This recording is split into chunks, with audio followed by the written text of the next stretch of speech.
لازم الحفل ما يكملش الا لما اقدم لكم المخرج الكبير اللي وراء هذا العمل العظيم، الفنان الكبير والمخرج القدير الفنان محسن حلمي.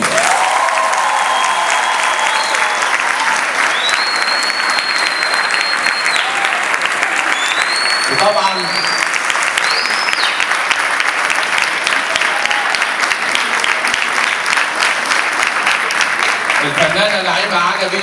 الفنانة نعيمة عجمي مصممة الأزياء.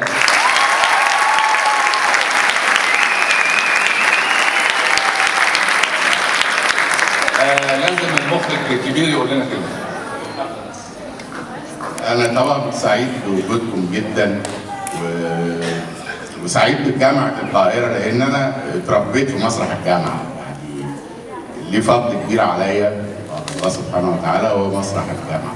وطول عمري كنت بقول إن الأمل الحقيقي في المسرح الجامعي، وقد كان. ومبسوط برجوعكم تاني لخشبات المسارح وتنوروها دايما، وأهلا بيكم في أي وقت وفي أي مكان.